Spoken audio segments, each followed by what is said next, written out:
ng boses mo eh, ha? Kung ano-anong inaatupog mo, imbis na magtrabaho ka! Umuwi ka na dito! Umuwi ka na! Silang no! Bakit? Bida-bida! Umuwi ka na lang! Umuwi ka na! Tama na! Tama na! Pag hindi ka tumigil, magtatawag ako ng mga tao sa barangay dahil nanggugulo ka sa tapat ng bakery ko. Tara na! Pumasok ka na lang muna sa bakery. Ano ba ang pangalan mo? Nika po. Ako si Susan. Araw-araw, nagtitinda ng nilupak si Nika, isang batang ulila na madalas saktan at pagsalitaan ni Violi, ang babaeng umampun sa kanya. Pero magbabago ang kapalaran ni Nika nang makilala niya si Susan. Thank you.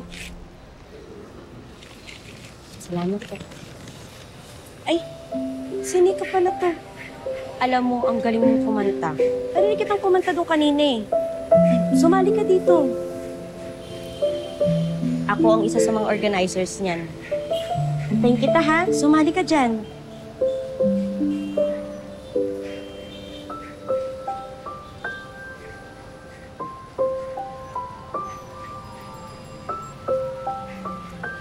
Bakit parang nagdadalawang isip ka? Gusto ko po kasi sana talagang sumali eh.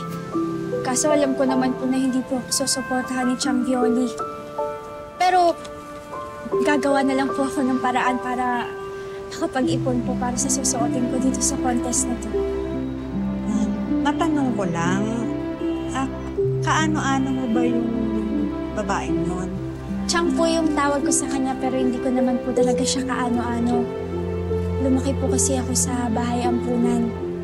Tapos po nung 12 anyos po ako, doon po ako inampon ni Nay Cora. Isa po siyang matandang dalaga. Nung namatay po siya, yung kapatid niya na po yung pumupup sa akin eh. Yun po si Chang Violi.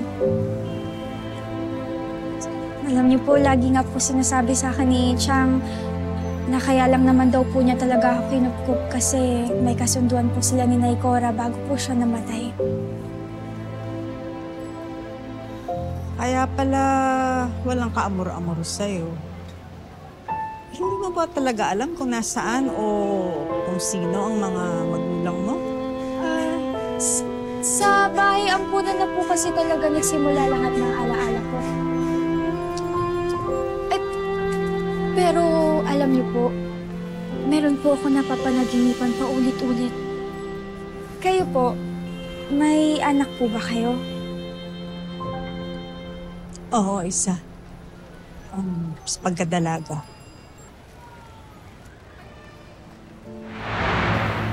Three years old siya noon. Iniwan ko siya saglit sa sala. Pagbaba ko, wala na siya. May nanloob sa bahay. Pinangay siya. Pero umaasa pa rin ako na buhay siya at nasa mabuting kalagayan. Umaasa ako na mahanap ko pa siya. Sana po magkita po kayo ulit. Pero alam niyo po yung mas mahalaga. Nasa puso po ninyo yung pag-asa. Oh, Lord, sana po swertihin ako sa gown na to. Please. Anong sabi mo? Ikaw? Sasali sa singing contest ng school natin? Alam mo, kahit kailan, papansin ka talaga eh, no? Eh, ako yung sasali doon, di ba? Akala naman neto, matatalo mo si Serena. Eh, ang galing-galing kaya kumanta ng anak ko. Eh, Chang, kaya ko lang naman po gustong sumali dun. Kasi po, full scholarship ng college yung premyo eh. Ha! Tigilan mo na yung ambisyon mo na yan, ha? Tigilan mo na yung ilusyon mo na yan! Hindi ka sasali sa contest na to, ha? Naintindihan? Ang pangit-pangit ka ng boses mo! Ambisyosa ka! Ito ang bagay sa'yo, ha?